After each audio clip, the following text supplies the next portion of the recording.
I'm here. Hey, Benny, I'm just letting my mic kick in. Here we go. Benny, boom, boom. How are you, brother? I'm doing good. I'm doing good. I was just not worried about it, but I want to make sure that I want to tell everything. You know what I mean? So fire Yeah, man. away. I was just listening to your show just before, just running up to this, and yeah, I wouldn't say nervous. I guess unsure, right? You seem like you want to, you're ready to pour your heart out where it's needed, and that's the beautiful thing about you, man. Well, we're going to get into all that. So first of all, let me set the tone of this podcast for everyone, any listeners. Obviously, Benny Boom Boom is a much loved person on stereo here, and always joking, always funny, always having the banter shows for a laugh. This one's a little bit more serious today, so we've just switched messages off to super fans only at the moment. We will open up the messages to the listeners later. We just don't want all the banter to come in straight away till people can really recognise that the show's a bit more serious today. So I'm obviously doing a series at the moment called Conversations with Other People, where I'm interviewing verified people on stereo. But I've been inundated with requests from people, not just verified people, but also people that aren't verified. And I'm kind of trying to keep them a little bit separate, although it's a similar structure. And this is the first episode of Strangers to Friends. So even though I know Benny, and many do, there will be some people that don't. So this is about understanding the life of Benny Boom Boom, Mike Rivera, and getting to know him on a more personal level, so that by the end of the podcast, he's a friend. If he's a stranger to you at the moment. So Benny, I'll control the show, man. Don't have to worry about anything. I'll pop the bubbles when necessary if needed, and all you just do is just sit in the hot seat, man.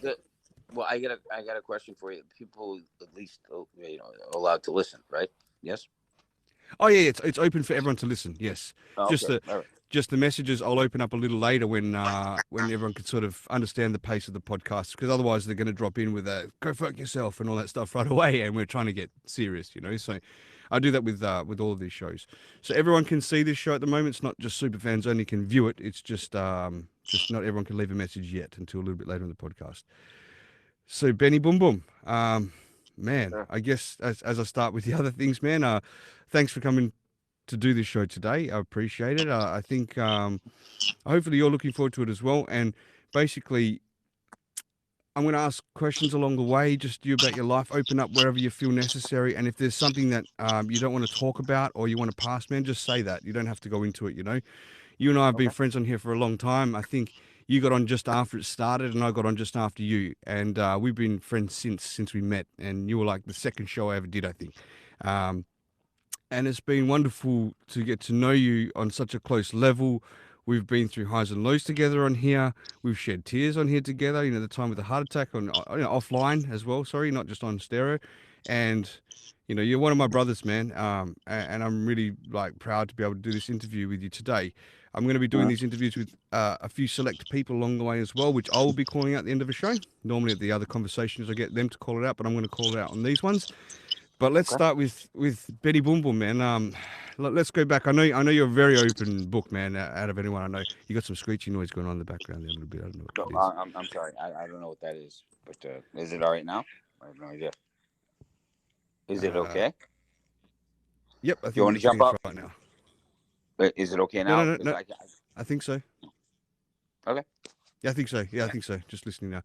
Yeah. Right. So Benny, tell us a little bit about, obviously, when you were born, where you were born, how old you are now, a little bit about your life at the very, very start. I will work it on from there.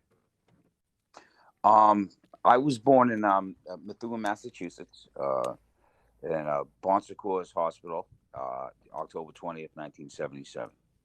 I don't know what else you want after that. Well, so you were born back then. Knowing a little bit about you, it's probably a little easier to go into some things, but yeah, your mum and dad back then, your dad was a little older when he had you. I'm sorry, you sped up. It was a glitch there. Say that again. Okay. I said, knowing a little bit about you, it's a little easier to go into, I guess, but your dad was a little bit older when he had you, so there's a bit bigger age gap between you and your father. Oh yeah, like three generations almost. My dad was 52. Three generations. Yeah, Mhm. my dad was 52, and my mom was 24. So my brother Jackie boy, my father had him. My brother Jackie was born in 1949. So he just turned 72 this year. So. Wow. Hmm. And so when your father had yourself, did you have any Mhm. siblings that you were raised with? Even though you had siblings, there's quite an age gap. So were they already moved out of home or anything like that, or were you raised with them? Well, no, when growing up, my mom had split, right? So and she had a child. When my father and her got together, um, she brought my brother, my half brother Kenny. Because me and him have the same mother. Um, Hmm. so I don't have any full blood siblings. I only have halves. But yeah, so it was me, my father, um, and my mother left because she was not a good mom. But so it was the three of us, and Kenny was a pain in the ass. He always got in trouble. He always end up in YDC, which if people don't know what that means, that's youth detention center, because he was just doing stupid shit. So that was the that's how I started. So So Kenny, is he the next sibling that's the one that's 72 right now? no, he's the one that he was born in 69. No, 70. He was born in 1970, but he's in Arizona State Prison. He was he was destined for trouble. You know. So and he's not a good dude. And like I said, this is no holds barred, right now, Rock. Right. Hmm. This is This the is what? dude that this is no holds barred. I could say whatever I want. Correct. Yeah, absolutely, man. Open up, man. Yeah. That's the one that he molested me and fucked up my life. Right. So, Okay. Um. So hey, there's a listen, you seven. asked me a question, I'm going to answer it. You know what I mean? Yeah, man. You just answer whatever you're comfortable to answer, man. If you don't want to go into things, you don't have to. I just wanted to Uh, tell you, it's I'm this not. I'm is your not life, ashamed and of it. I'm not ashamed. I'm not ashamed. So it don't matter. Go ahead. Keep going. Whatever all you right, want. all right, all right. Let's do it. All right. So, um, you said that your mum left when you were young, and your dad Mhm. raised Kenny with you.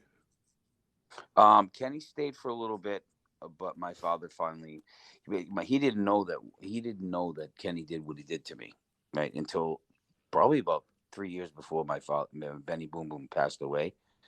And then when I told him, he was pissed off at me because why the fuck you didn't tell me and all this shit. But yeah, he took Kenny on as his own, and Kenny fucking just he was one of those kids that you give an inch and he take a mile kind of guy. You know what I mean? If that makes any sense. Yeah, absolutely. And yeah, and my father just he took him on because he didn't want to fucking throw the kid out in the street. I mean, as much as Mm, Benny was a hot ass, he did have sympathy and empathy. You know what I mean?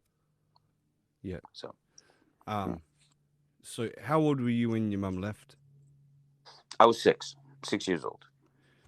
Hmm? So, do you have many memories of your mum before that age of 6?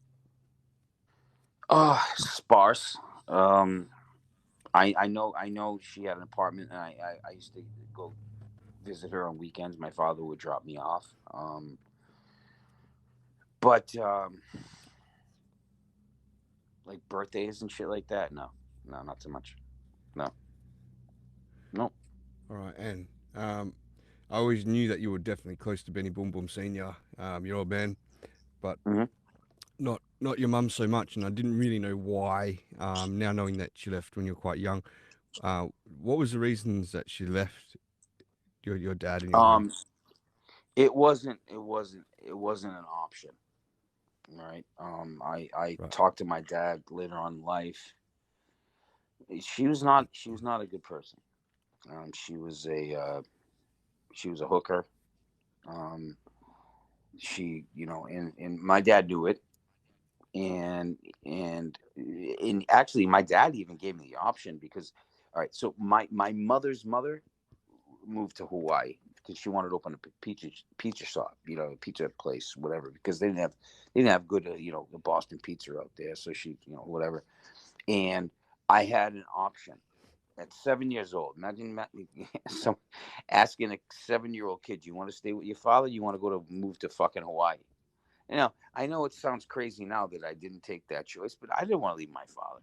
You know, um, yeah. So yeah, it was a very very confusing part of my life. Very confusing. You know. Completely, man.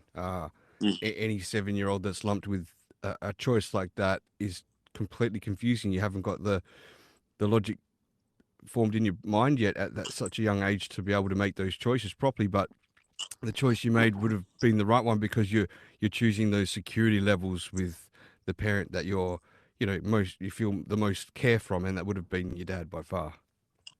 No, yeah, without a doubt, without a doubt. Um, it's see these are the things that I'm airing out my dirty laundry now. I mean, it's not dirty. It's not that it's dirty on me. It's just there's a lot of things that I mean I we're not even at the tip of the iceberg right now. You know that, right? No, yeah, I do. Yeah, Okay. I do. Okay. So. Um, all right. So your mum she left. She had to go. Hmm. Then you're living at home with Benny Boom Boom Senior and Hmm. Kenny, and then I mean, before the molestation happened with Kenny, were you close to him before that? Uh, yeah. I mean, because when my mom was still around, her and my dad, her and Benny Benny Boom Boom would go out, and they have a date night, whatever, and then he would babysit, and that's when that happened, you know. Um, Mm-hmm. and he, like I said, he was 7 years older than I was, so he was like what, 13, 14 years old when that was all going on, roughly, something like that. So you were like 6 or 7 or something like that. Yeah, yeah, yeah. I was in. I Yeah. think I was in first grade. I think I was in first grade. Yeah, yeah. Hmm. Right. And so, without going into what happened at that time, after that happened, how Hmm. was how were you? What were you thinking? What was going through your mind? Like, how were you feeling? Who could you turn to? I didn't. You know what, Rock. The funny thing is I blocked it out until I was like 22, 23 years old, and then it just came rushing back like a fucking tidal wave. And I'm like, that motherfucker molested me. You know. My childhood brain at the time, which is fucking. That's why it makes me sick when I hear these stories.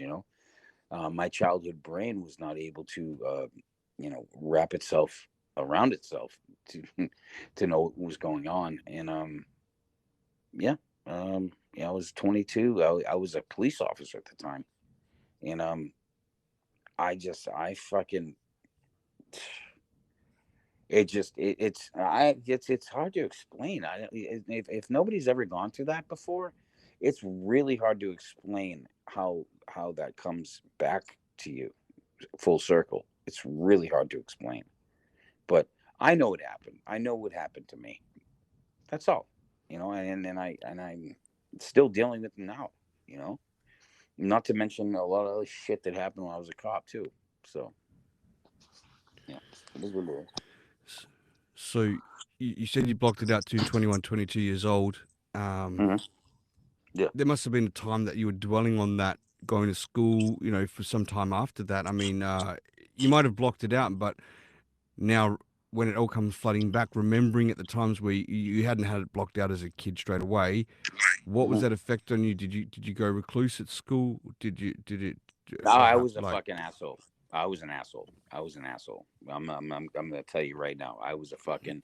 I mean, I was in the principal's office every fucking day, and it didn't register at the time, But I was always in trouble. Always in trouble. Rock. Like seriously, like I was a dickhead. Seriously, I'm not even kidding. You know. Um. So I don't know if the trauma that I had dealt with or had to deal with at the time had anything to do with it, but I would imagine it had a little pinch to it. But yeah, I was always in Yeah, I'm trouble. sure it had I was a slap behind it, Benny. I'm a sure little it's bit. Had to have yeah, yeah, had to. absolutely. That's what I'm thinking. But I mean, I'm not a psychiatrist, Rock, so I don't know. So you know, Sure.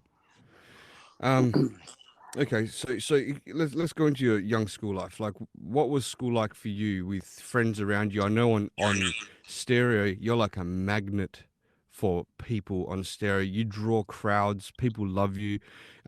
You're always laughing, always happy. You don't want to put up with bullshit if there's some rubbish banter going on. You get pissed off. You want to jump from the show, and I get that because you don't want to be around that negativity.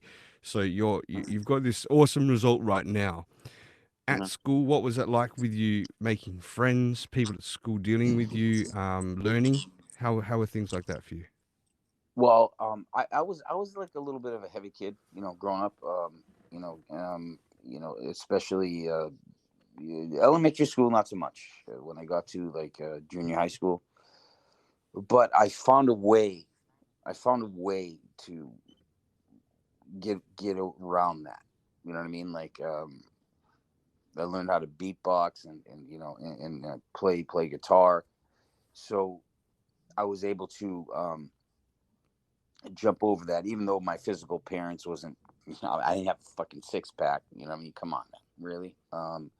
But it wasn't until after my freshman year in high school, after I got suspended like 14 times, that things started to change. Once I made the varsity baseball team as a sophomore, um, that's when things turned around. It was athletics, and I was fucking good at it, and I was happy about it. And I was proud of myself. But that was the first time I've ever been proud of anything. And yeah, I was in the Boy Scouts and all that bullshit. Whatever, fine. But that was I would say my sophomore year, like 16 years old, is when I started to feel good about myself, and everything started to go around, change. Okay. Yeah. Um, and you mentioned that you started beatboxing and playing guitar. Was that kind of like an outlet for you? Yeah, I know a couple people in here that might actually know the story. I think I've even told you. Um, I it was seventh grade. We were cleaning out my buddy Jimmy Schifano's father's father's uh, uh, attic, right? So he's cleaning, just throwing stuff down, and we are just gonna just throw it into the bin and just get rid of it. And he comes down like with this a classical guitar. You know what I mean? And he was gonna throw it away. He was gonna just throw it away, Rock. He was just gonna toss it. I'm like, yo, can I have it? He goes, well, yeah, you can have it, of course. I was gonna toss it anyway. It didn't matter. And then he come down with the book that going along with it, and that's when things really started to change. I know the whole athletics thing, but that's when music started to. I don't know. I just ended up being a more people person. You know what I mean? Like I started, talking to people and stuff like that, and that's the reason why I'm here now. And I don't know if that makes sense, but just yeah. So that's it. Yeah, no, it does. I can see absolutely knowing you that music is your thing. It's something that grasps your soul. You go on stereo and you play music to release it. You were playing music literally before this show. You said to clear your mind. Music is like Yeah, I believe a massive outlet for you. You can express yourself. You can feel those feelings, and I think that just hearing what happened to you when you were young, it's possibly that first outlet where you could grasp something and control it, I guess. yeah. It's Yeah. it's not easy. It's not easy. It's not something that you can just wake up in the morning and be like, oh yeah, I'm good, and just dust yourself off. Yeah, you can. I mean, but some people can. But I understand why some people can't. To be, ripped from your fucking childhood of something that you had no control over, and completely block it out of your mind. That sucks. You know what I mean? Yeah. Yeah. Horrible. And then growing up, if I had remembered it, right?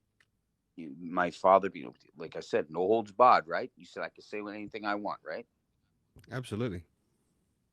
My father being, Jesus Christ, in touch with the organized crime, part of his life. Um, if I had remembered that and I had told him what my brother Kenny did to me, Kenny wouldn't even have a fucking pulse right now. I'm just telling you right now. This is the God honest truth. All right. I had Yeah. I had people walking me, two guys, front and back, walking me to a fucking toy store in the north end of Boston, just because I had to leave because they were doing business, and I had bodyguards. I don't even believe why I'm fucking saying this shit, but you said no holds barred, so whatever. It is what it Go is. for it, man. Hmm. Yeah. So, Um, I do know that already a little bit, but I'm going to get to that. So let's just backtrack a little bit more about sure. your mum when she left. Hmm. So she left when you were about 6 or 7 years old. Um, how were your feelings towards her when she left? Um. I mean, sad. I mean, she was just gone. You know. Um. She moved to Hawaii, then moved to Reno, Nevada, and then ultimately she passed away in Tacoma, Washington. How long ago? So 2050. She died 2 months after Benny Boom Boom passed away. So I lost two of them within 2 months. Okay. Yeah. And so when she'd moved out of your home, um, Mhm.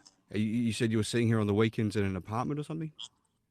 Yeah, well, I lived in a place called Lancelot Court, which is in Salem, New Hampshire, and I remember when the cops came to take her out of there because my father called the police department and said, "Listen, I don't want her here," and I remember Steve Whiteola, who is actually a police officer I ended up working with. Um, I was a little kid, and he probably was like 21, 22 years old at the time. Um, yeah, just escorted my mom out with the clothes and stuff like that, and the clothes that she wanted anyway. Um, that's the last memory other than me going to her apartment in Malden, Massachusetts, a couple times. But other than that,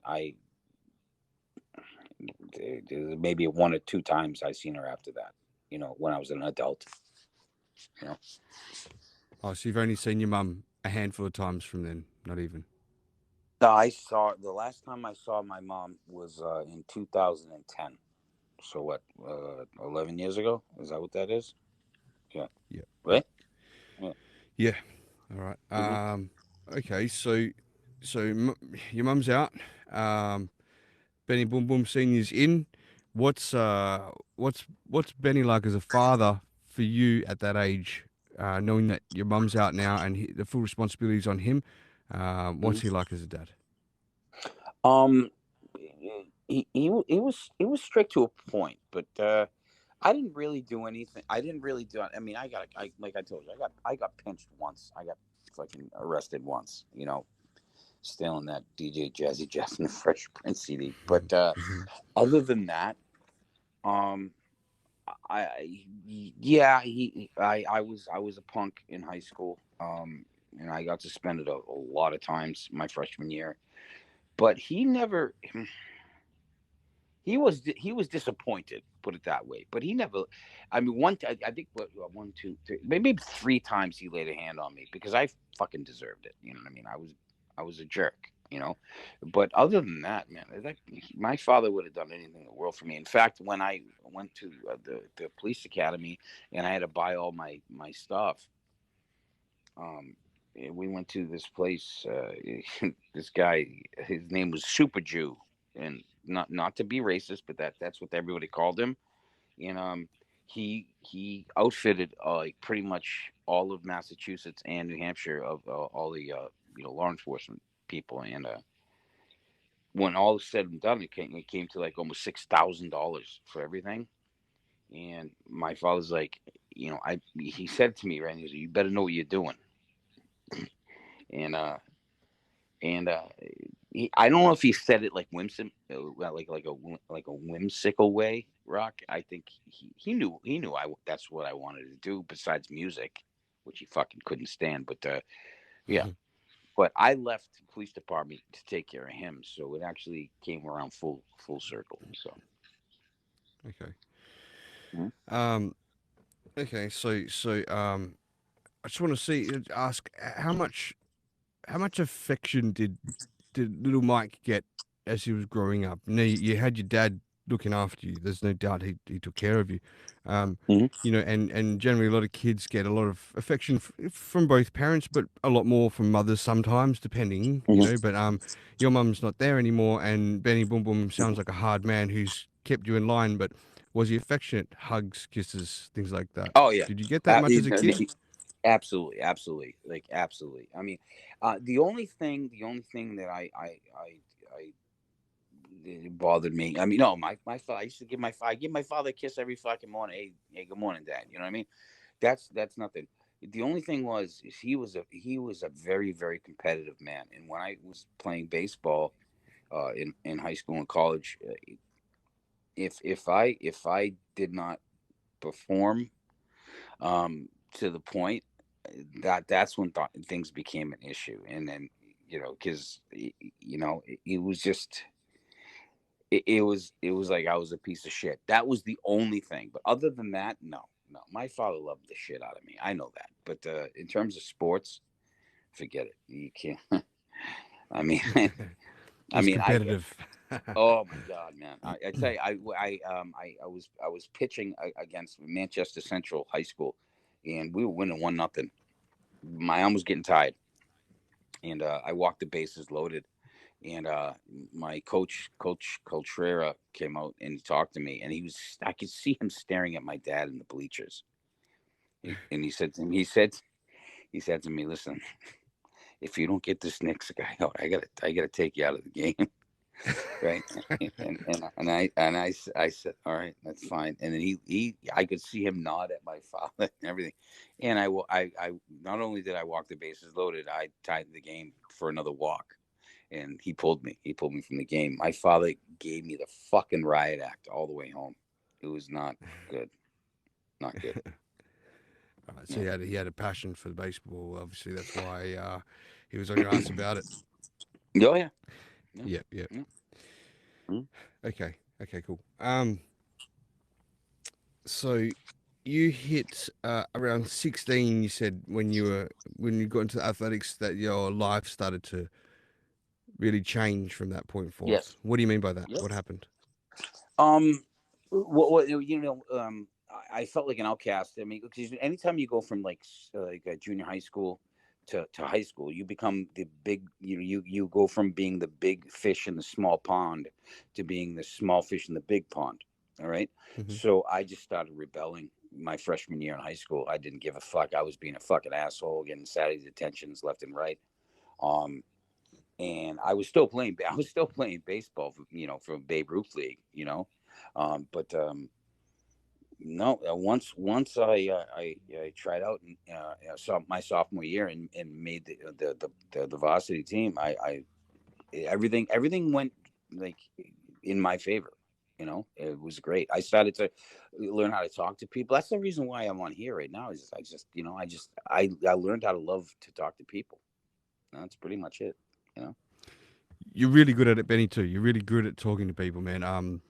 It's kind of in one way a little bit surprising that you didn't have that earlier, but then it's not surprising to probably figure out that you got that practice and harnessed that craft to speak to people like wonderfully now. I mean, like I said, you're a magnet on stereo, man. I don't really know anyone else that draws big crowds like you, who's not verified and can just hold audiences and get everyone involved. You speak with new people who are strangers. You make them feel welcome. There's a lot of pluses about you. And yeah, someone's clapping. Everyone clap it up and show the love for Benny. Come on. I know everyone in this room listening is a huge fan of yours, Benny.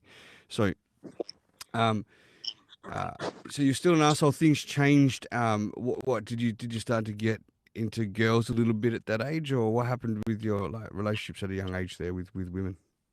I actually lost my virginity at 15 years old before before I decided to not be an asshole. But yeah, I didn't have I never really had a problem pulling a chick. Um, but I wasn't about that. It wasn't like I was like an egotistical prick. That wasn't like that. No.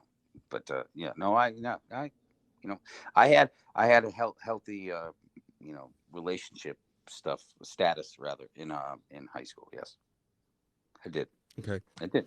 Yeah. So when you were sort of in high school and it's tailing towards the end where you have to start looking for work and careers and jobs, what did you aspire to be? Like, what did you have in mind, or did you have no clue, or what was on your mind? Well, ultimately I wanted to play baseball. That was the thing. But the backup plan was police officer. And that's where things start to get a little rough. Because my father was not. Let's say he wasn't a law-abiding citizen. Okay, let's just put it that way. I mean, we can keep going. We can go into it. He's gone now, so it doesn't matter what I say. So, but I wanted to play baseball. Ultimately, I hurt my arm, and that put the fucking kibosh on that. And then I ended up having to go, going through the police academy. So, All right, yeah, then let's do that. Just before we touch on the police, if you don't mind talking about your dad, sure. um, would I be right in saying he was a gangster, or is he just like a member of hanging out with people, or how would you describe it? He was not able to be full, because he was not full blood Italian. So, because we're half Spanish, half Italian. Yep. So so he would do jobs for them. He was affiliated, but he was not a made man. No, he was not a Are you made man. able to talk about who he was with, or not really? Oh yeah, yeah, it's fine. He's gone. Yeah, the New England it, Raymond Patriarca. It was the man that ran everything, Right. and and in the Jesus Christ, yeah. Raymond Patriarca. He pretty much ran all of New England. So my father worked for his underbosses and so on and so forth. But and Jerry Angulo was the one that ran Boston. Jerry Angulo. So and Okay. so they would take care of my dad if they needed to collect debts or whatever the case may be. That was it. But my father had a lot of respect because he wasn't a rat. My father spent 18 months in fucking uh, Deer Island, which is a prison which is no longer intact in Massachusetts. That's where they filmed Shutter Island with Leonardo DiCaprio. Oh yeah. Yep. Yeah, my father was there for 18 months. Because he When didn't when you fucking. when you were alive? Yeah, I Or, was I was 6 years old. I stayed with my auntie uh, until he came home. Yeah. okay. So Mhm. so your mum was gone before this happened, and then not long after, your dad was going away, and you had to stay with your auntie then till you're like uh 7.5, 8 years old. Yeah, 6 to almost 7. Yeah, yeah, yeah. You're correct with the timeline. Yeah.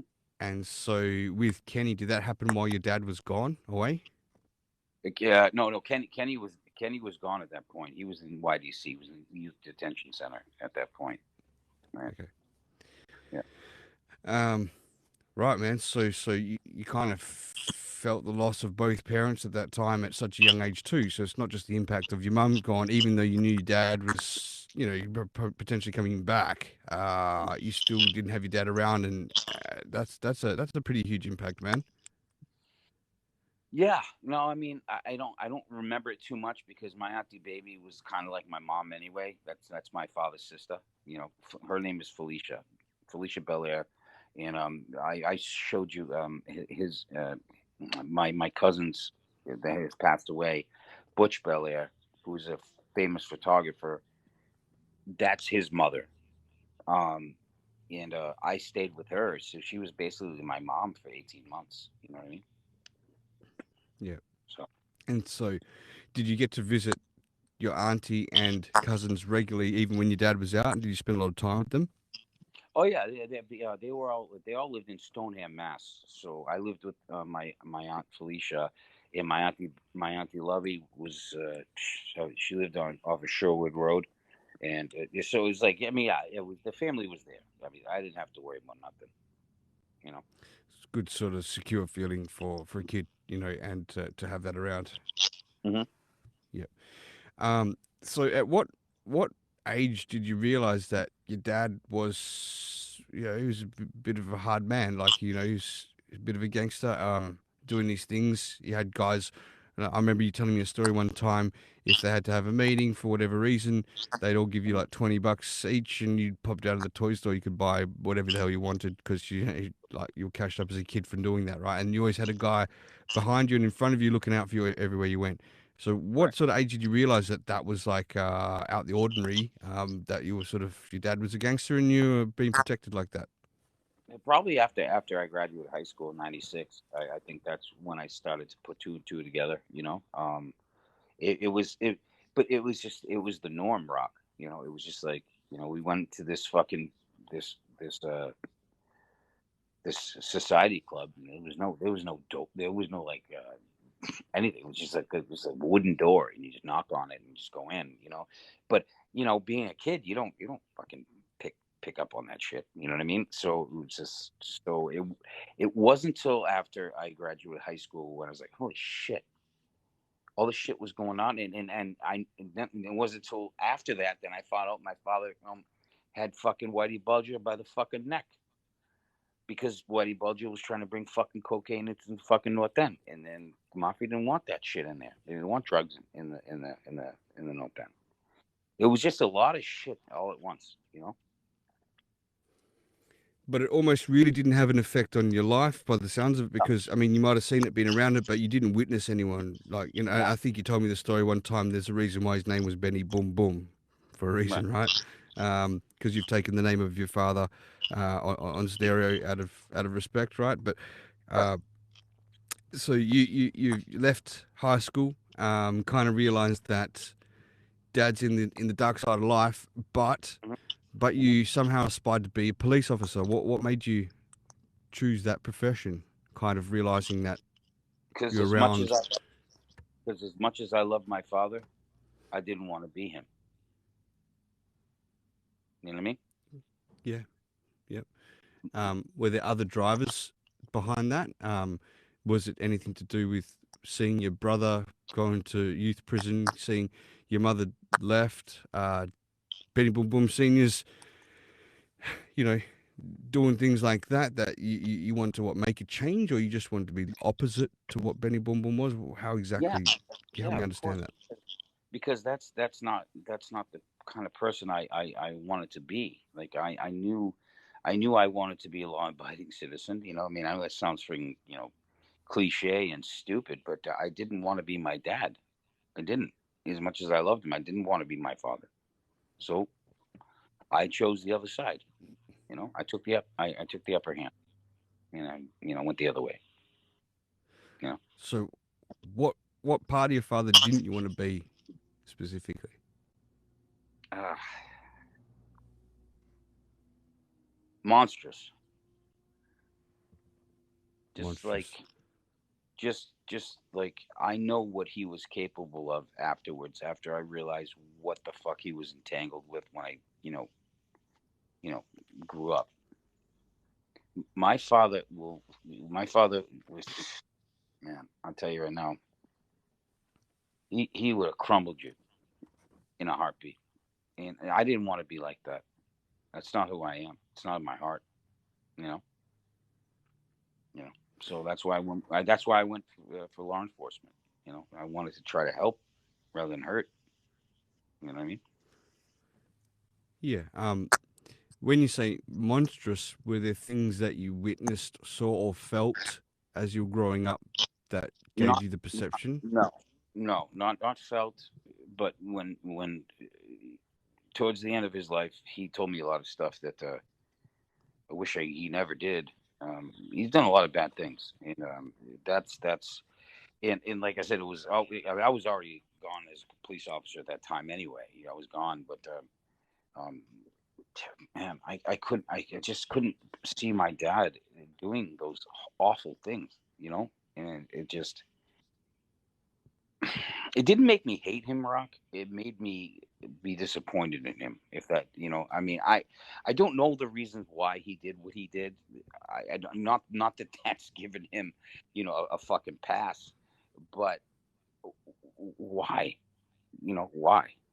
I mean, you take human lives, like why? You know what I mean?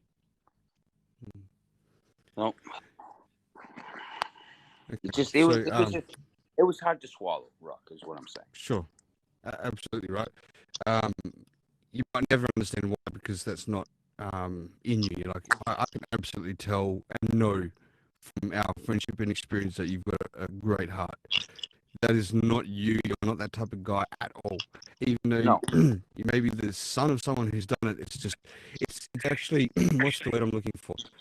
It's it's inspiring to know a story about someone who's potentially been around that life or born to that life and taken the complete different road.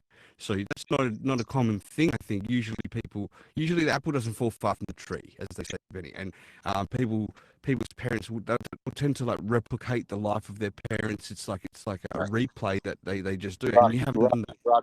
Rock, you're breaking up, bro. Oh no, Yeah. can you hear me okay now? Yeah, perfect. Okay. I was saying, it's amazing how they say the That's apple breaking doesn't up fall again. far from. I Oh can't dear, hear you. I wonder what's going on. Looks like I've got full internet. I don't know what's going on. Is it better now? Nope. Okay, give me a second. Hmm. I don't know what's going on. I get all Oh, the time in the world, man. yeah. I just don't know if it's just giving it a second to clear. Is it cleared now? Sure. Yeah, Okay. yeah. Now, yeah. If you don't move, then it's perfect. I'm just kidding. I'm just gonna sway to the left and sway to the right. Don't mind my eyebrows. I've just had them reshaped, Benny. Oh, good. No, but Good. um, so what I was just saying there, sorry, is that you tend to get cases commonly that the apple doesn't fall far from the tree when it's people that replay their parents' lives almost, like Mhm. they can't help but fall into the same pattern unconsciously and they replicate the same thing. But you've totally done the opposite. You've not gone down that track at all, which is it's No. impressive, man. Well, I didn't. That was never my intention. Like I said, I mean, music was first in what I wanted to do, get out of high school. But at least I had a backup plan, which was being law enforcement. But um, my dad actually pushed me to be law enforcement. He didn't want me to get into this stuff. He didn't want me to get into that garbage. You know what I mean? Um, I've seen photos that he had, which I've thrown away, thank God, because they were gross to look at. I mean, there was a picture of my father in the Boston magazine. He went to collect the debt, and they slit his fucking throat. He almost died. I probably wouldn't even been here if he didn't make it. Obviously, I wouldn't have been here. But there was a lot of things back then. I mean, shit, I wasn't even born, But hearing the stories coming out, like after like so long, and listening to my dad after a couple beers, listening to him tell me all these stories,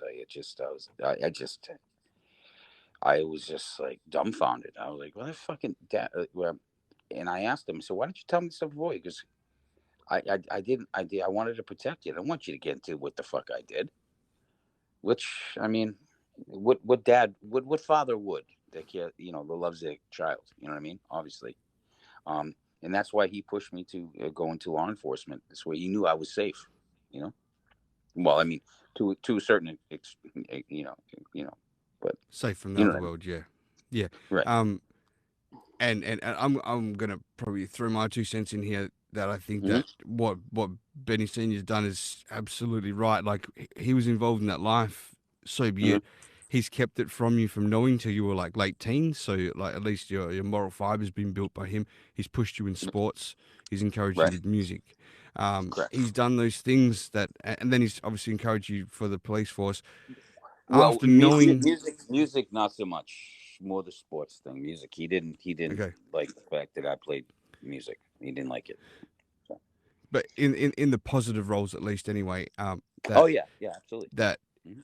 it's like when you're 16 and you find out now, it's you're already being built into the person you're sort of going to be, making those choices. And it looks Mhm. like he actually did a fantastic job, to be honest, because not being exposed to all that stuff hasn't sent you down that track at all. Like it's sent you down a different track, which is good. So I want to get into that Mhm. track now. Okay. Police officer, how old Yeah. were you when you joined the police force? What was the process like? Now, obviously, we know a little bit about your dad now, and his past. How difficult was that to to get into the police with maybe having that past stigma attached to you? It wasn't that hard because I went to the Boy Scouts, and then after the Boy Scouts I went to the Explorers, which is basically a like a ROTC. You know, I don't know. Do you know what ROTC is? Rocksteady? No. No. It's basically like a prerequisite to being a police officer. So the Explorers was a prerequisite to being a police officer, right? So I Okay. got into the Explorers at 18, stayed there for a year and a half, and then I got hired at just after my 20th birthday as a police officer. So Nice. yeah. Pretty young to be a police officer, man. Like, I know that uh, if I was to apply, I probably, maybe in my 30s, late 20s, but 20, damn, I was still a kid.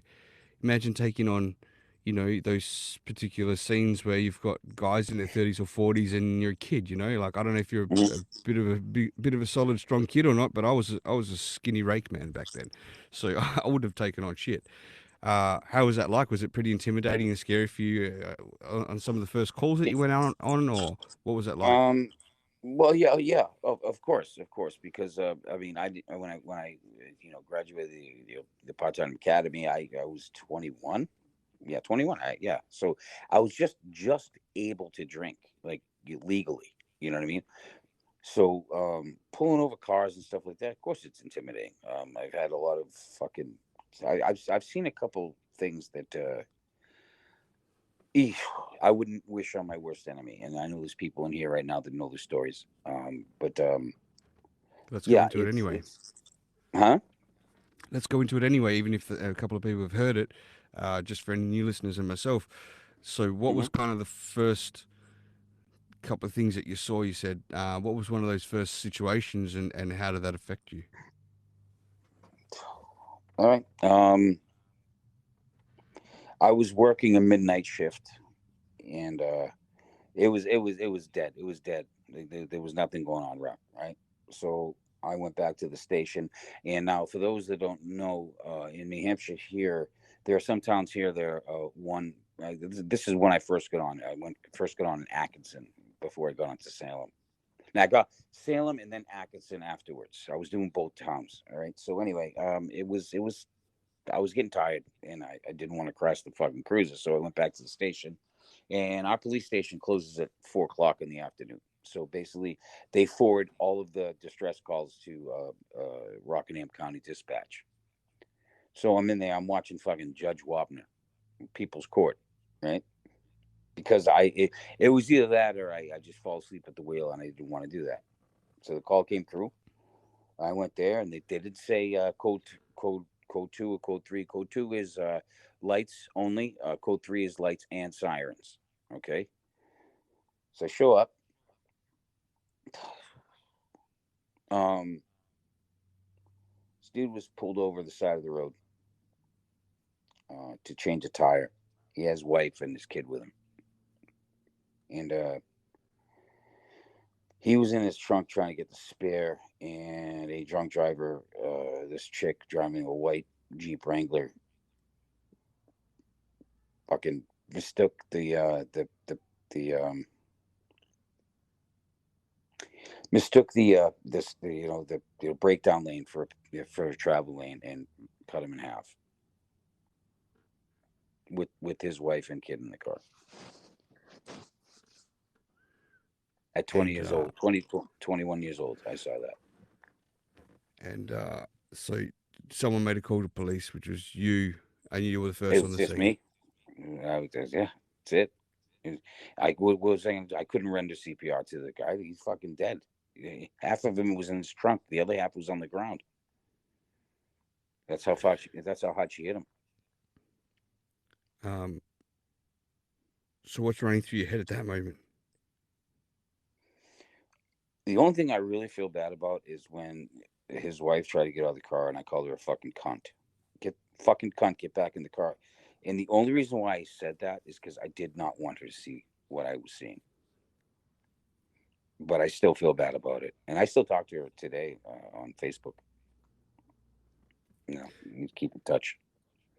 What was her But reaction at the time when you said that to her? no, she didn't have a fucking choice. I was gonna force her back into the fucking car. She says, "No, who the fuck wants to see that?" You know, I wanted her to stay in the car with the kid. You know what I mean? Set the scene for me a little bit more, Benny. So obviously you've turned up and you're seeing half a torso, and you told her to get fucking can't get back in the car. I Hmm. mean, was there screaming going on? Was there lights going on? Were there other people in standby? Like, set the scene a little I, bit more. I, What the I, hell's going I, on around the place? I think because the fact that she didn't get out of the car before I got there was a little weird to me. Because it took me 6 7 minutes to get to the accident. You know, and initially, if you feel like if somebody fucking you get slammed from behind, you know what I mean. Like your first reaction is to be like, oh, what the fuck is going on? She was in the car, and so was the child. He was sleeping at the time, from what I remember. This is 1999. He was sleeping in the car. So I mean, I can understand that, but she didn't. She was still in the car when I arrived to the scene. You know, Was she upset, crying? Did she realize what happened, or she didn't know yet? no, she did afterwards when the ambulance finally arrived, and they had to pull out in front of their car. The one he was trying to change the tire on and pull out in front of the car because why would you pull behind it? Um, and the thing that fucking destroyed me, this fucking kid was so smart, and he got into the ambulance with his mother, and she was just like, "Where's so and so?" So I can't even remember his name. That makes it even worse. And he put his hand on his fucking mother's leg and said, "Daddy didn't make it." And I called my lieutenant. I said, "I gotta go home. I have to go home. I can't stay here. I can't. I'm done. I'm done for the night. I'm done." To what? To watch this fucking kid, right? 10 years old, maybe 11, put his hand on his mother's leg and said, "Daddy didn't make it." Are you fucking kidding me, man? Really? Fuck that, man. It's not a fucking easy job, man. It's not. Not at all. Not at all. Um, so you were there, had to take care of the whole scene, um, and then Yeah. No. you, Once the state troopers arrived, because it was a state route. So as soon as they were there, as soon as they arrived, I was able to leave. Um, and they took care of the whole accident scene. Because anytime there's an accident on a state route, you're there to take care of the situation. And then once the state troopers arrive, then that's their crime scene at that point. So all I had to do was do like a supplement report, and that was it. So, and then from there you went home. You finished your shift and went home. yeah, I called my lieutenant. I said, "Listen, I'm going home no matter what you say." I told him. I said, "I'm going home no matter what you say." And so what I did was I put my fucking gun belt in my locker, and I went home and drank myself away. So you started drinking from that point forth, or were you already drinking a bit before that? No, no, no. But I needed to drink. There was no way I was going to sleep after seeing that shit. You know what I mean? Yeah. No. Okay. So So that was the first intensely shocking thing that you saw in the police force when you were working for them. Oh no, that was the second. The first one was actually kind of humorous. I think It, I know this one, but go ahead anyway. yeah, I already know, because I already told Yeah, you before. let's tell the listeners exactly this story. Yeah, and so I was on, like, I was actually working 4 to midnights at that time, so 4 p.m. to 12 a.m. And we got a domestic violence call, which is always sketchy, because you never know. I mean, the woman can be pissed off the husband, but you get there, the woman could be like, well, he's taking away my husband, blah blah blah, all this stuff, right? So, Mm. and I had no backup, I had nobody. So, but you have to still go to the call, and so I get there, and this is in Atkinson, the same thing. This is before all that shit that I just told you about happened. And I get to the residence, and the door is open. I'm like, oh, this is fucking weird, right? So I'm like, hello, just say hello, uh, Atkinson Police, hello, and this guy comes charging down at me, I'm like, oh, this is on, right, right. So the first thing I do is I bladed myself and put my hand on my fucking gun, because I don't know what the fuck he's coming at me with, right? And he just stopped at the last step. And he's like, hey, look what this fucking bitch did to me. No word of a lie. Turned around, the fork sticking out of his back. His they got Jeez. they got a domestic dispute, and she stabbed him with a fucking fork. I was like, what the fuck?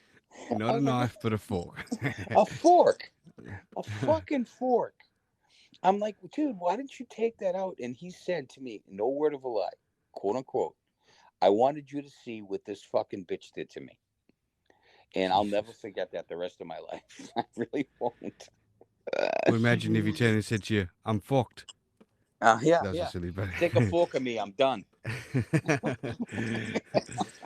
And so was that as traumatizing, or was that shocking, or I mean, it's Uh, it's a little I, comical, I, but it's I, something that stuck with you. yeah, it was. It wasn't. I've told legends, and I've told Chuck about this and stuff like that. It was more like, like, surprising is the best way I can put it. Like, that's not what I was expecting. You know what I mean? And Yeah. she was crying in the kitchen, and he went upstairs, and he left he left the fucking fork sticking out of his back. Like, I mean, it took me almost 20 minutes to get there. So he was just sitting there in his back for 20 minutes. Like, what? Are you kidding me? Like, I whatever. Yeah, I mean, not good, but funny at the same time. I get it. No, yeah, absolutely. No, I Yeah, mean, yeah, now it is. It's fucking 20 years, 20 some odd years later. It's funny, but whatever. sure. Yeah. So that was kind of the first thing that you saw that was like, profound, like whoa. Um, then you've got the scenario, with the guy that died, changing his Hmm. tire. Were there Right. more other things like that had an effect on you? I mean, I only saw one more dead body, but the person had to walked out into the woods and took his own life. But um, that was kind of cut and dry. It wasn't trauma. The guy had been laying there for like over a week. It wasn't like Yeah, it just happened. So, right. but I saw a lot in a short period of time. You know, so. And how was Benny Senior like support wise for you with these stories? Did you go back and tell him these things that you saw? Or you would have spoken about it with him, No, surely. I did. I told him everything, and he just kind of shrugged his shoulders. But Benny Boom Boom was not a man of. I mean, let me tell you something.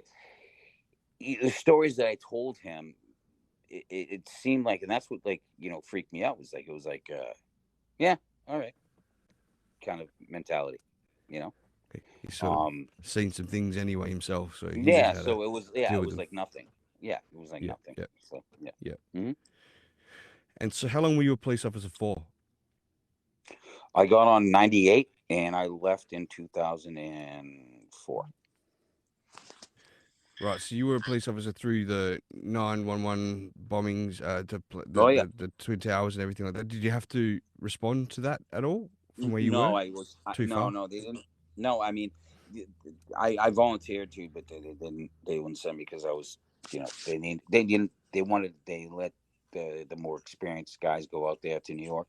You know, I would have gone absolutely, but no, I stayed. I stayed here. All right. So what Mhm. made you leave the police force then? Well, my father's health was dwindling at that time. Uh not too bad, but um, and then he made like a you have to understand, Benny was a fucking tough bastard. He was a tough bastard. But I left the police department because number one, I wanted to be a musician as much as my fucking father hated it. Um, I left there, and I was making good money, playing out and stuff like that. But then I started doing private security gigs and shit like that, and finally got in contact with this kid, Jimmy Keating, and he worked up at the power plant. It was Homeland Security, and the the private security shit was dwindling. It wasn't bringing up enough money, but this gig would have, and I did. I took it, you know. So I went in 2009. I went up and you know, you know, applied for a tactical responder up at the power plant in Seabrook, New Hampshire, which I ultimately got. And I stayed there until 2012. And then after that, when Dad's health started to really decline, I had to leave completely. And I was doing substitute teaching work too on the side when I came back home after I quit.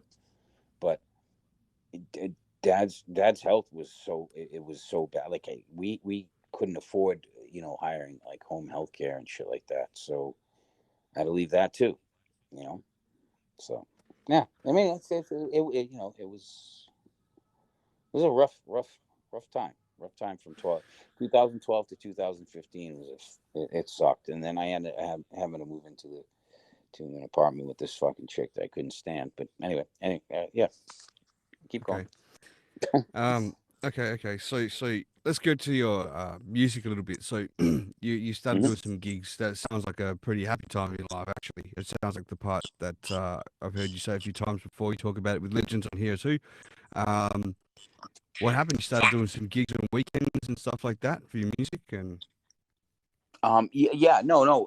Well, I was doing shows around town because if push came to shove, something happened, right? With Dad, I did shows that were in the same town that I lived in with him. Um, yeah. Uh, I mean, right now, if I wanted to make a phone call right now and I called Sadie's, um, I could get a show next week. You know what I mean? mm, So they kind of kept me afloat. Jocelyn's, MJ's. I was playing. I put it this way: I didn't have to worry about money. Rocksteady. Yeah, I didn't. So all right. Okay. I want to start to talk about your dad's health a little bit, but before we do, I want to know: did you end up getting any help for the things that you'd seen for traumatization from the police force or anything like that? Was there any sort of assistance for that? there was it, but I didn't take it. I didn't. I didn't. I didn't take it. I didn't take it. And getting back to like on top of the traumatization traumatization that I went through when I was 6, 7 years old. I just I didn't ask for help, and I think that's what a lot of people don't do is they don't ask for help, and that's a bad thing because it can lead to horrible things.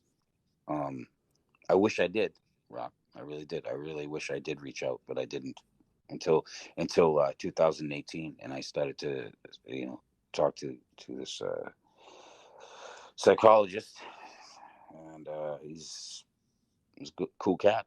He's cool cat.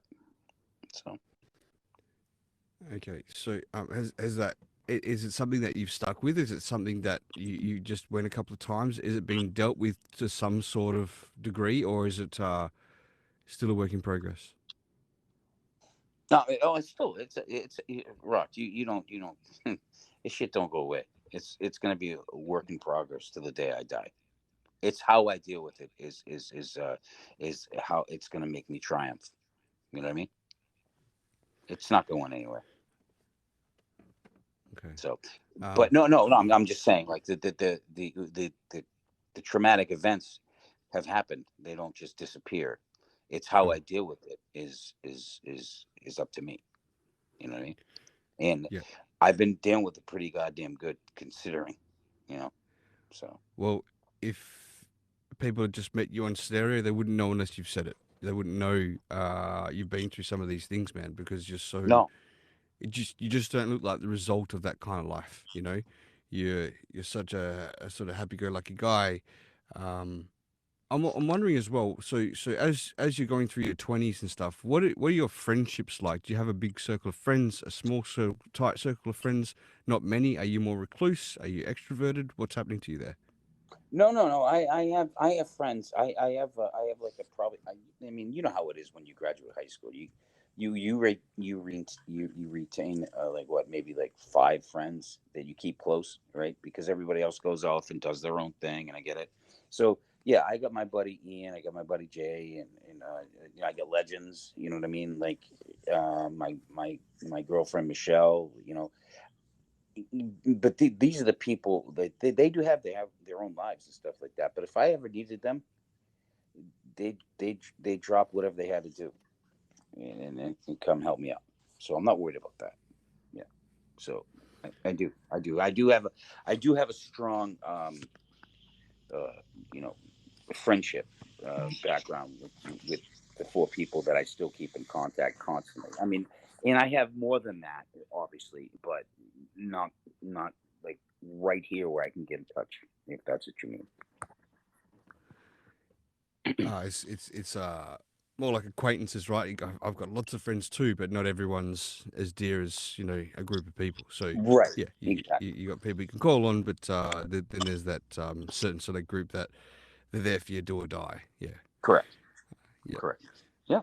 Okay, Yeah. so in the meantime, as all this is happening, you haven't really seen your mum along the way, maybe a couple of times. So even as you're growing up in your 20s, did you maybe see her once or twice? Is by Uh, the I sounds of it.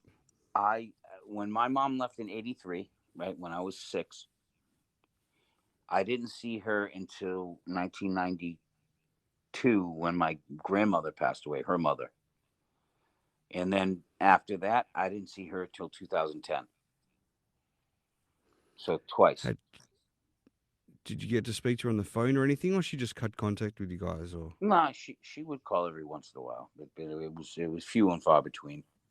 You know, okay, so those couple of times that you saw her, 93 and 2010, what was that like? 2002 was heart wrenching. I mean, I'm sorry, no, I'm sorry, 1992. Shit, what the hell am I talking about? 2002. 92 was heart wrenching. 92 was heart wrenching because I knew I wasn't going to see her for a long time. And being away from a woman that gave birth to you, and stuff like that, um, and watch her walk out the door, and not knowing if she's going to come back or not, if you're going to see her again. Yeah, that was heart wrenching. 2010, not so much, because I had already established myself. I was a grown man, and stuff like that. Um, yeah, but I have a song called "You" that I wrote on my first album. It's all about my mom, and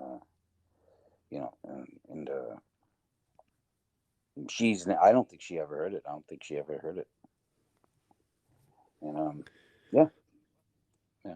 So Okay, so if your mum was still alive today, and you hmm could sit down and have an absolutely comfortable conversation with her, that you hmm could get some things off your chest, what would you say to her today? the one thing that I would say to her, man, like I said, you said no holds barred. I found a letter that she wrote to Benny Boom Boom, and this is why I had a little animosity towards my mother. She I don't even care. Doesn't matter at this point. It's history. She tried to abort me with the coat hanger, uh, and I read the whole goddamn letter. It was like 7 pages long, and didn't work. Hence, that's the reason why I'm here right now. But if I had to hash out something, if I had something to say, well, why did you hate me so much? Why did you not want me? That would probably be the only question that I would ask. You know what I mean? I mean, it's Yeah. she hated my dad so much that she wanted to get rid of me, and then it's just weird. But I dealt with it. I still have the letter. It's really it's creepy, you know.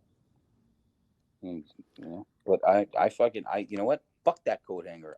I win. Definitely. We all win. We all win having you around, Benny. I'll tell you what, that's for sure. Um, and if you could have a conversation with her about your feelings past that, understanding why, about Right. how you felt, about any love that you wanted or didn't get, or that you felt that you couldn't say, what would you say to her? Just one question. Why? That's it. And let her tell me. Hmm. There's only one question. Why? That's it. Okay. You know. Okay. So, so 2012 is when your dad started really going downhill with his health. Is that right? Yeah, that was well. He had a couple of health issues, but it wasn't too like 2010. He had to get a strangulated hernia removed, and that's a pretty for an 84-year-old man. That's a pretty you know you know for Yeah. if a Any guy that age. procedure. Yeah. Yeah. So, but so 2010 is when it started to go downhill, and then finally I was like, "Fuck this! I'm not going to be fucking 35 miles away working, 12-hour shift and not knowing how my dad's doing." So I quit and I just stayed with him. You know. So And you started yeah, taking care of your dad from 2010. Did you say not 2012? About no, 2010. 2010 is when he started to decline, but Hmm. 2012 is when I was a full-time caretaker for him. Okay. Hmm. And then 2015 comes along, and is this Hmm. when Benny passed away? Correct. September 1st, 10 o'clock in the morning. I'll never forget it. Tell me about that. I knew it was inevitable, Rock. I mean, I know. I mean, come on, guy's 89 years old. Um,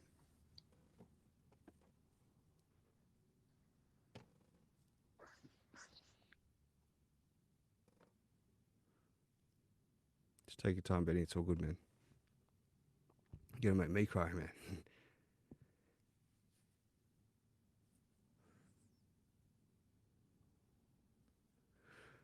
Just while we give Benny a moment, I'm going to open the messages. Please ask anything respectful. We might not get to it right away, but if you want to ask Benny any questions along the way, or even just throw some support in right now, is the time. So the messages are open to anybody now if you want to leave something for Benny. Uh, and I whenever you're just ready, Benny. say one thing before you open the questions. Yep. I got closure. Um, when he took Dad away for the last time, they wheel him out, put him in into the ambulance. Whew. I could hear him say, "Michael, I love you," and I said, "I love you too." Not a lot of people get to have that opportunity. So, hold on a second. Take your time, Benny. Just going to give Benny a moment, everyone. Yeah, if you want to ask any questions, I'm just going to. second.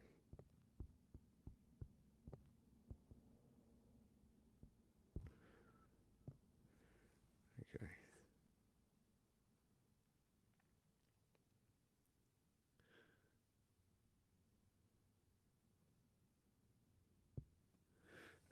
Just showing support here for Benny. Just giving him some tips if anyone wants to support. Just for sharing his story as well. Benny's one of my best friends, and here I love the guy so much. It's a hard story for him to tell. I know how close he is to Benny Boom Boom Senior, so I knew this part was going to be tough for him. In the meantime, we've got two bubbles we're going to pop here. We've got one from MC for Life. Here we go. Benny, I love you. And I want to hug you. And I want to cry with you. Because I miss my dad too. Miss my dad too. Thanks for that, Em. Next, we've got Mountain Mama. Oh, Benny, I love you, man. I'm really sorry that it's been so rough on you, but I understand the getting closure because those were the last words that my dad said to me, too, was I love you, baby girl. And I got to tell him I love him, too. So, it's okay. That was God's way of letting us know that everything is as it should be at the time.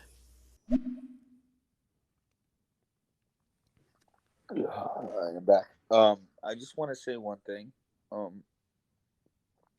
Someone had asked me, like a year after Benny passed, uh, and we only been talking about my dad's stuff, and they said, well, like, if you had your, greatest wish? I said, if I could spend 10 more minutes with my father, that would be like winning the lottery.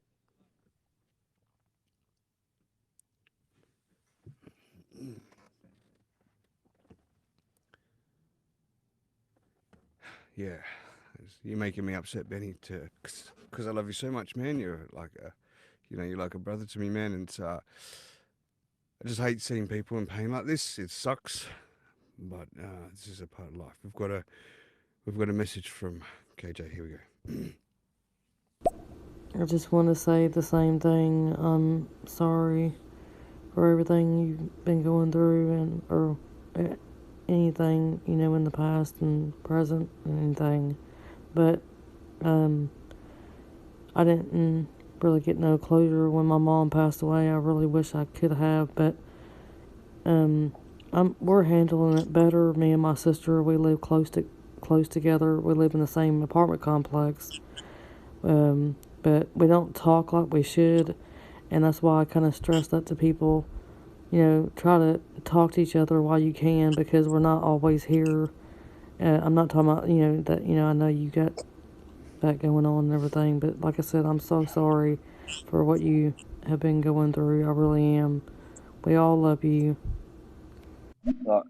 Thank you, KJ. No, I'm good. I'm good. I'm sorry for losing it, man. It's just, Not at all, Benny.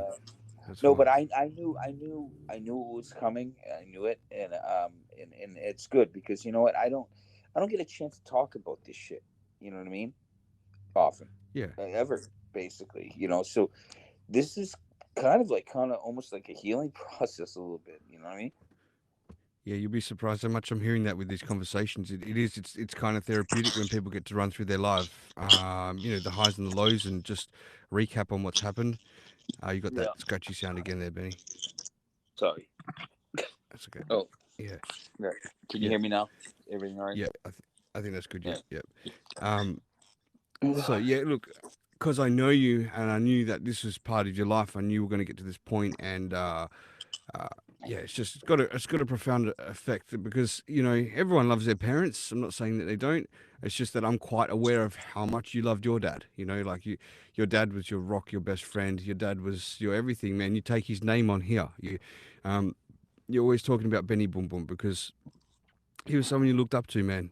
It's surprising to hear that you didn't want to be like him in a certain way, but I'm sure that there's other ways that you, well, you are like him, but not in that other way. I'm talking that the way he's raised you, a part of him lives on through you, and oh man, it's I got it's bound to shed I some tears. I took the good parts of him. You know what I Yeah, mean? I took yeah. the good parts of him. You know, because he was a son of a bitch. He was a stubborn motherfucker, which I am too. But he got shit done. He did what he had to do. You know what I mean? That's the Benny that I loved. The other shit, before I was even around and shit like that. Nah, I don't know. I mean, am I proud of him doing stuff like that? No, but this is a man that dropped everything. All right, at 52 years old to raise a fucking baby, basically. You know, he was 70 fucking years old when I graduated high school. So you know what? I can't. I love him. How can you not love a guy that fucking steps up like that and drops his only way of life that he knew was just to be on the other side of the law and make me a fucking police officer? I mean, come on. He did a fucking hell of a job. He did. I'm fucking here. We meet a lot of good friends on here and shit like that. That's all. That's all I'm saying. That's it. You know. Yeah, yeah. Uh, Probably won't elaborate too much into it. I don't want to get you upset or anything, but No, I'm all right. let's just I'm all touch on right. a I'm all couple right. more things, man. Obviously, that was Yeah. that's a moment that you got your closure I mean, to speak with your I dad. Rock. I knew that was gonna happen. I was gonna break down. Sure, I knew I was. I knew I was. sure, So sure. I had prepared. I bought a box of Kleenex and and some a KY back jelly and back some rub. tampons. um, so you were living with your dad at the time that he passed, then in his Yeah. house, just the two You of want? you. Well, he was in the at the it was a place called the Nurse, wait, no, he was not. Yeah, he was actually in the hospital. He was on right? he wasn't on like life support or anything like that, but they were giving him comfort measures. So I couldn't go and see him. That was the one thing that I didn't want to do. And my father even told me, he told me straight out, he goes, I don't want any funeral services. I don't want anything. I don't, no fuss, no muss was his exact words. He goes, if I'm in the hospital, if I'm on my way out, don't even come see me. And I respected his wishes as much as I would have loved to kiss him on the fucking forehead. I couldn't. Like, he Mm. told me not to, and I respected everything he said. You know. Um, Here we go again. Go uh, for it, man. It's all it right. would have been nice to held his hand for one more time. Sure. All right, keep asking questions, Rock, please. Thank you. Okay. All right. Well, maybe they're not so easy as well when I come forward. Is what once Benny had passed, Yeah. what was life like for you then, without Dad around? Uh, Empty, because he was my job. You know. Um, Mm. For so many years, you I had the didn't really, I attachment. didn't really. Yeah, yeah. I didn't feel like I had a purpose anymore. It was weird. It was like because I stopped everything, playing out, music and all that stuff, and because when he got sick, and it was just like, oh fuck. No, I ended up living with this piece of shit fucking broad. She sucked, but I had no choice. You know. Who was she? Uh, fuck. Uh, I'm not gonna say her name, but she lived downstairs in the same in the same building as I did, and she was a douchebag. But I This needed is a where fucking. you were renting, or this was your dad's This is friend, where or yeah. Well, me and my father, we lived in the same apartment mm-hmm, since 1977. mm-hmm. So, when he passed away, I had met this chick that was doing laundry the same time I was in the same laundry room because we were in the same building, and we started hanging out. Blah blah blah. When Benny passed away, I moved in with her because I asked her, and I was paying rent. I was paying her. It wasn't like I was living there for free. But yeah, I was stuck. I was stuck. It was after like 4 months, I couldn't stand the broad. She she was just an asshole. So yeah, things were pretty rough from like 2018 until 2021 when I moved in with Legends, and everything fucking changed for the better. So Yeah. yeah. So Three this is three years. 3 years I lived with her. 3 years. It was okay. horrible. Yeah. So you went from living with her to the last person before you moved in with Legends to who you're living with now.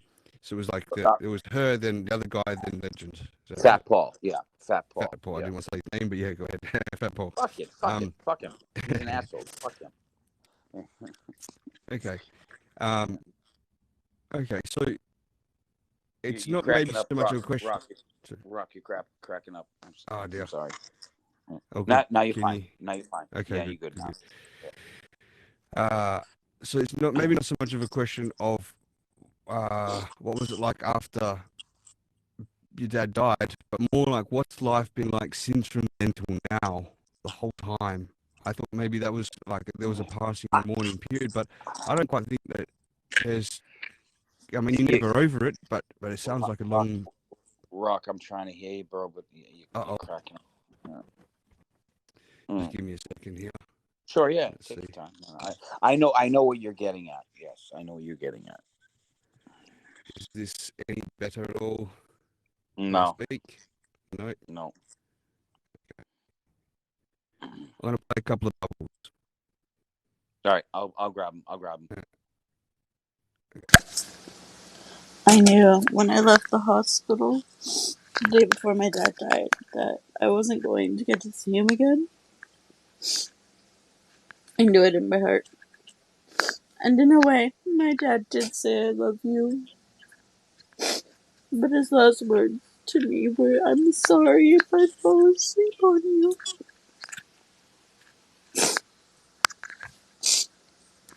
It was just like my dad to apologize for something he couldn't control.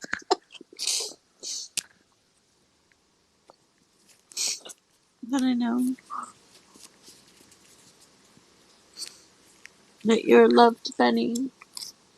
We're here with you. We're crying with you. I wasn't expecting to cry today. I wasn't either, EMC. Well, I Go kind fuck of yourself. I love you. love you too. Go fuck yourself as well. All right. We've got Talk Hogan here. Here we go. Hey, Benny, what's up, brother? I just kind of came in on the tail end of this conversation. I think I'm picking up bits and pieces here, but I just wanted to say that I respect the hell out of you. Of all the people on here, I think that you are by far one of the most authentic people on here. You've always been nothing but respectful to me, and you are just, not only an exceptional musician, but just a man of integrity. You are who you are, and you are authentically you, and I respect the hell out of you for that. And I can tell that your father was a great man. If he raised, somebody as amazing as you. Much love, brother. Jesus Christ. Thank you, Hulk. Jesus. You got some support, Benny. I've just been messaged that the comments aren't working for people unless they're subscribed, but that shouldn't be the case. I'm just going to switch it off and on again. So Yeah. okay, Yeah, absolutely. off Go ahead. again. That should work. If anyone wants to EMC, I leave a love message. you. EMC, if you can hear me, I love you, kid. And likewise, M too. I'm also feel the same for you and Benny, man. Just thank you for opening up what you have done so far. Can we move on to something else, Rock, if you don't mind, Yeah, please? we will do. Oh, We will do. thank So yeah, look, my internet's working properly now. Thank God. Yeah, I can hear you perfect now. Okay, we're kind of getting to the tail end of it now, anyway, Benny. Okay. So the last few years have been a tough trot for you, obviously, since your father's passed away. Right. But probably one or two hard questions, and we can wrap it up in a positive way. Yeah. One No. of the No. Go questions ahead. I wanted to find out. I'll muscle through. Go ahead. No, let's do it. Um, what what were some of the most trauma? I mean, I think I know the answer to this anyway, but just for your statement, is some of the most traumatizing parts of your life. That, not just that we've talked about, maybe something we've missed. I want to know Right. what were those traumatizing things? Was it one thing more than another, or was it obviously a combination of things, maybe, or what was the most profound thing that was most traumatizing for you in your life? My father and my mother fighting. I can remember clips and phrases of them like getting into fisticuffs, like actually like physical altercations. I remember that. I don't. I I remember them fighting, like fist fighting. Um, um, but uh, Jesus Christ, me falling from a fucking tree 80 feet in the air. That I don't even know how the fuck I'm still here, to be honest with you. That's that's probably about it. Once my mom went away, things kind of settled down. But that tree fall, man. I'm gonna tell you right now. Everybody's ever fall from a tree before, and you can see the world spinning as you're falling, and then you hit the ground and you're out. That that was fucked up. I'm surprised I'm not fucking dead, but whatever. Yeah. So Well, tell us that's about that story. I was. It was the summertime. I know we were out of school, and my brother Kenny, the one that did that horrible shit to me, right? Um, Hmm. we were trying to build a tree fort, like with a bunch of people that are around in the apartment complex that I lived at. Um, and I remember I was I wanted to climb up as high as I could, and one of the branches gave way, and I fucking plummeted, and I landed on a fucking rock.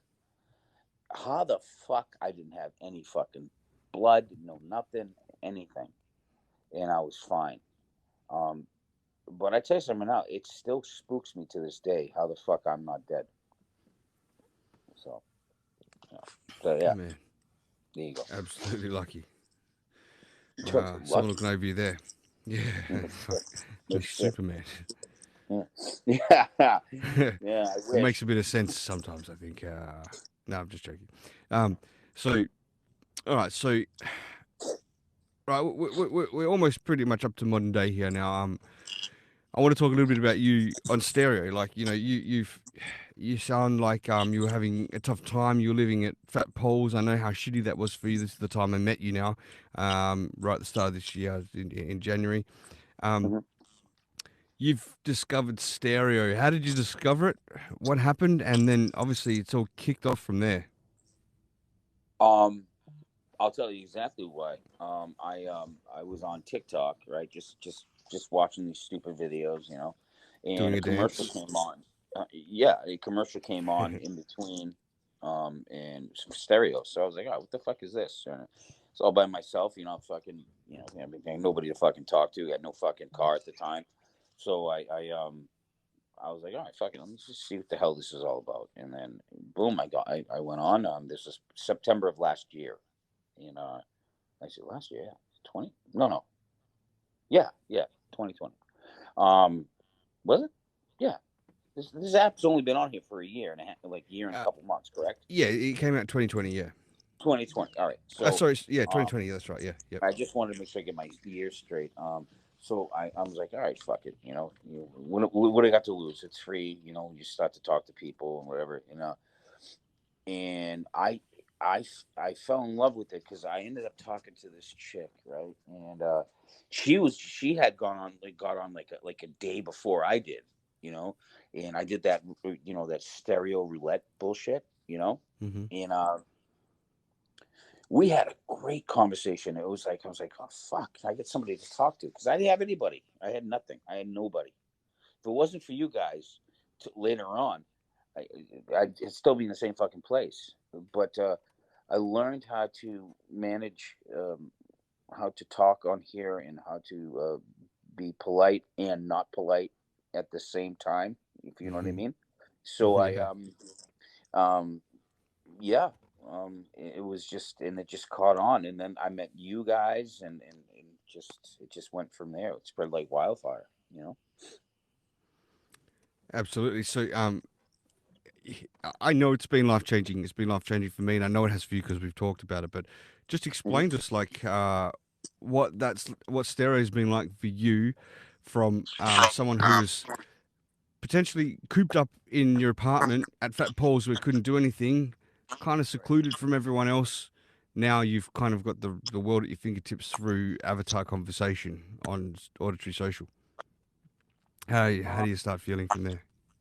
I'm gonna tell you right now. I was I was on my way out, Rock. I was like, you know what, fuck it. I'm just gonna just say goodbye, and that's it. And I'm not talking about canceling my subscription, you know, or my account.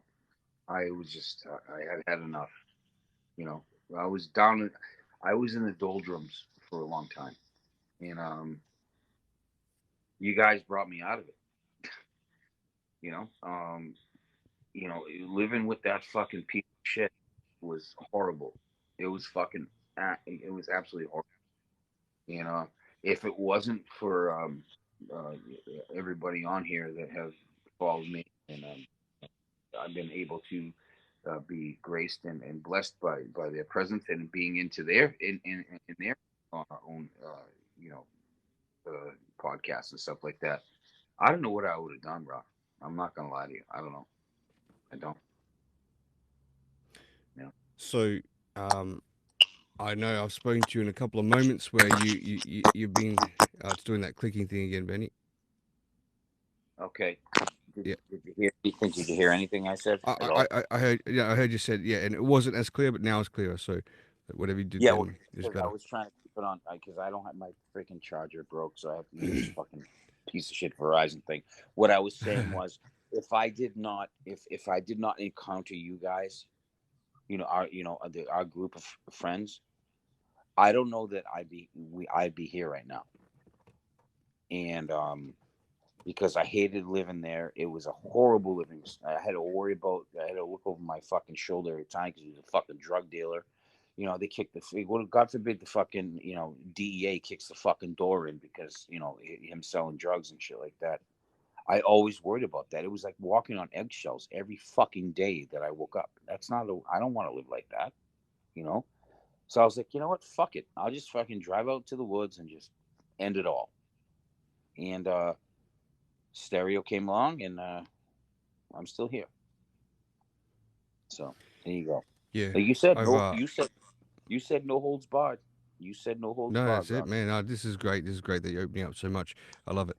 Um, I know that I've talked to you a couple of those times briefly on here. I remember one time I was driving back from work maybe 6 months ago, and it Yep. was end of my day. It was an early morning of yours. It was probably about Yep. 4:30 in the morning your time, I think, and then you got on here super upset, and you were like quite suicidal, and knowing you enough that you're a great guy that has this positive inspiration inside you, right? Instead of nursing you, I kind of shut the fuck up, Benny, and man the fuck up, man, and had this little go at you because I knew that that's kind of like the inspiration you needed at the time. And that was Yep. like I noticed I only could jump on for like 10 minutes, I think, at the time when I was driving. But Yep. then a couple other people took over that show, and I saw that turnaround from there. Now, if we're going to talk from back then until now, whoa, what a difference, man! Like, it's not to say you don't have your moments where you're sad or down. We all do, but Yep. goddamn, the sort of person that you've formed over this time with your But confidence levels it's and the way you because speak. yeah, but Rock, it's because of you guys. It's because Yeah, of but you guys. Do you not understand that? It's because of y- you y- guys. If I didn't have all of you, I don't know where the fuck I'd be. You But understand? do you realize everyone's around you because of you, Benny? Well, It's all because right. of you. So it's like Okay. we all support each other. That's great. But you are this, like I said, there's this magnetism about you that draws those crowds in. Everybody loves you, Benny. You've got the support from the people around you, absolutely. And because of us, it's because of you. It's And because of you that we are inspired to be around you and have those laughs. You have completely brought the level of comedy to stereo, right? And then people spawn off that. You've got, those stars like Elvis that are just complete comedians, and you've got people like Brown Nuts and things like that. That's great. But it was you and your rooms that congregated that comedy together. And you might not lead that group of people, but you're certainly the center hub magnetized part that draws everyone in. Look at the hearts flying, man. This is people flying those hearts for you because of what I'm saying. It's true. Um, so you are a big piece to stereo, and this is why I want to do this interview today, starting with you. I'm going to do it with a few people along the way. Excuse me, you might hear my little girl screaming in the background there. But it was important to do that with you, and everyone gets to know who Benny Boom Boom is. Stereo gets to maybe watch this and understand who Benny Boom Boom is. Benny Boom Boom is a really kind-hearted man who's had a tough fucking life, mind you. He's had a gangster father that still showed him love and care and stuck by his side all the way. It's quite amazing how you've turned out, my friend. Like I didn't know a lot of the stuff about your mother before, about your childhood with your shitty stepbrother. Oh, sorry, yeah, shitty half brother. But yeah. that's all on the table now, and you've been able to share your story with us, and all it does is make us love you more and understand you more. So I just want to thank you, man, for what you've done, opening up, and what you've Well, brought to stereo with us as a group of friends. I just want to. I want to make sure that everybody that's in here that's listening, you guys, uh, have literally saved my life, and that's no joke. So if you can go to sleep at night and knowing that you saved the life just by being awesome, thank you so much, because you did. Because I don't know where I'd be right now, probably 6 feet under. So thank you very much, guys. I really appreciate it. And that's no joke. And I'm not just blowing smoke. I'm being serious. I got on Benny's eyes. I swear to God, I'm being serious.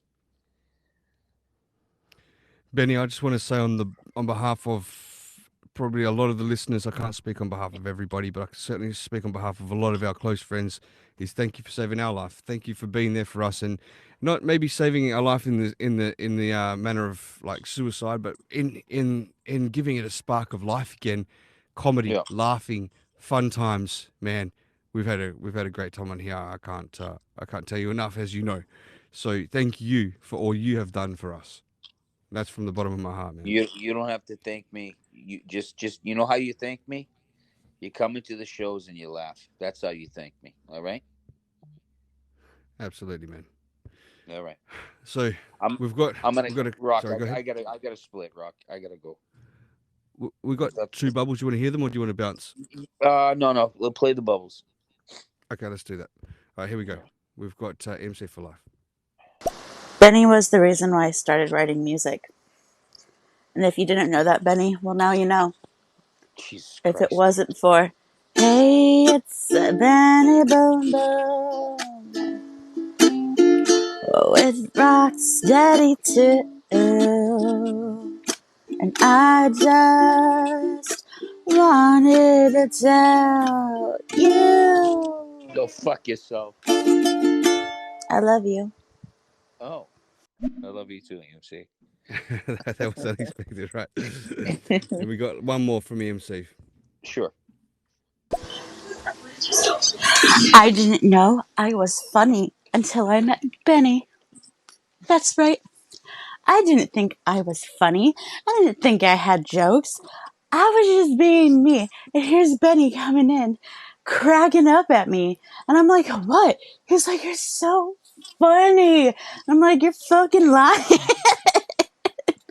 Why you always lying? Why you always lying? If it wasn't for Benny, I love the improv. I love comedy improv. I always have. I always wanted to be a part of it. And Benny, you're the reason why I got to be a part of it. You're the reason why I started writing music, because you encouraged me to. I was like, yeah, I'll come up with a theme song for you. That right there. And now I have these amazing songs that I've created. Like, Benny, you're a huge part of my journey. So, Jesus Christ. EMC, I'm glad. I'm honored. I'm humbled. Thank you very much. Very, very much. I appreciate that. Benny, I'm going to let you run then if you have to bounce, man. But I just want to thank you for today's show, man. It was so good to connect with you even more than what we have. I love you, man. You're a fucking great guy. And you know I I'm here love for you. you for anything. I love you too, man. All right. I'll talk to you guys. Thank you guys so much once again. Thank you for making me still be here in the flesh. I appreciate it. Take care. Benny, I just before you bounce, man, apparently messages can't come through. People can't send messages. It's still locked off for some reason, even though I've opened it up. But there's one message from the king. He just wants me to tell you that he loves you. He loves you a lot. All right. From the king. All right, Thank you very much. Thank you. All Thank the you. best. Thanks for listening. Thank you. Okay. All right. I'll talk to you. Bye-bye. Bye bye. See you, brother. Bye-bye.